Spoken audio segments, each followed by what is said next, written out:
माजी नगरसेवक मुकेश शहाणे यांना अज्ञात व्यक्तीने फोनवरून जीवे मारण्याची धमकी दिल्याने त्यांनी आज अंबड पोलीस स्टेशन येथे तक्रार दाखल केली आहे।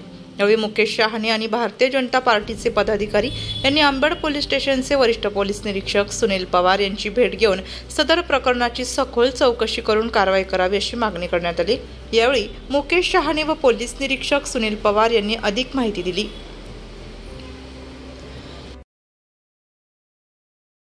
का अननोन फोन नंबरवरून फोन आला आणि सदर व्यक्तीने त्याचं नाव विजय गायकवाड असं सांगितलं आणि त्यांना फोनवर त्यांनी असं सांगितलं की तुम्ही ह्या प्रकारापासून लांब राहा, आता तुम्हाला खाली जर उतरले बिल्डिंगच्या खाली तर तुम्हाला मी जीवे ठार मारून देऊ अशी धमकी दिली। त्यानुसार माजी नगरसेवक मुकेश शहाणे आपल्या पोलीस स्टेशनला आले ते तर त्यांची आपण तक्रार नोंद करून घेत आहोत।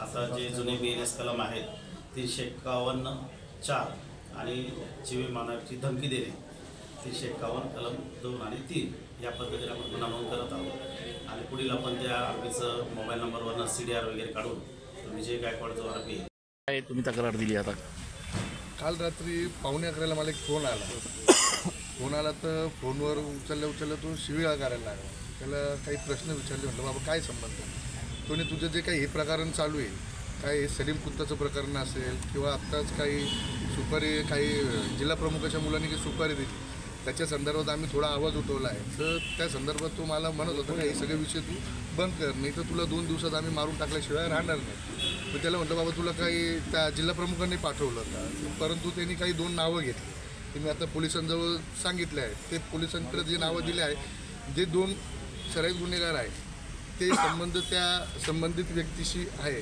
तर तो मी नंबर पण आता दिलेला आहे। पोलिसांनी नंबर पण दिलेला आहे, योग्य ती कारवाई होईल।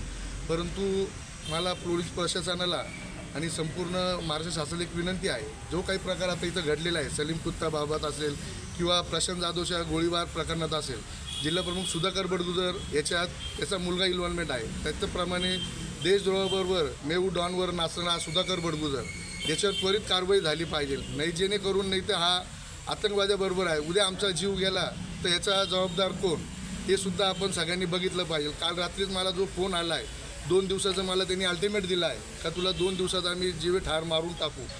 सर्व पोलीस प्रशासनाला असेल किंवा महाराष्ट्र शासनाला माझी एक नम्र विनंती आहे, त्वरित याच्यावर कारवाई करून जो काही मला फोन आला आहे त्याच्यावर त्वरित कारवाई करावी आणि जे प्रकरण सलीम कुत्ताचं थांबलेलं आहे त्याच्यातसुद्धा जी बॅग दिलेली आहे तो प्रकरण अजून थांबलेला आहे, त्याच्यातसुद्धा सखोल चौकशी, मनी लॉन्ड्रिंग किती झालेलं आहे, किती पैसे हा पुरवतो आत्ता सिद्ध झालेलं आहे आपल्याला का सुपारी दिलेली आहे सुधाकर बडगुजरच्या मुलांनी, जो दीपक बडगुजर तो आज फरार आहे।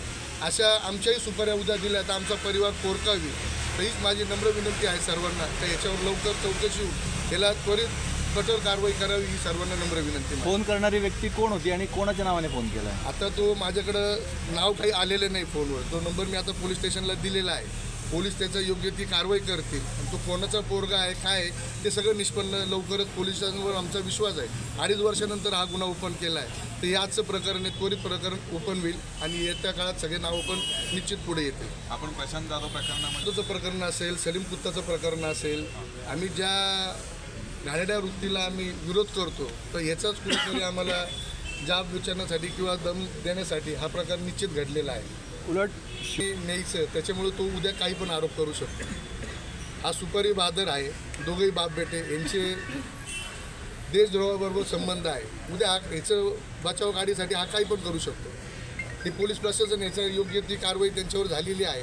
आरोपी जे आहे ते मध्ये आहे, कुठलाही काही कोणावर आरोप करायचे हे नीट पोलीस प्रशासनाने त्यांना उत्तर दिलं आहे। पोलीस पोरं जे पिल्लावळ आहे ही पिल्लावळ कोणाची बारीक तपास पोलीस याच्यात निष्पन्न होईल। मुख्यमंत्री उपमुख्यमंत्र्यांना तुम्ही भेटून या संदर्भात माहिती देणार? येत्या 28 तारखेला जे बॉम्बे नाक्याला उद्घाटन आहे त्या दिवशी आम्ही मुख्यमंत्री असतील, उपमुख्यमंत्री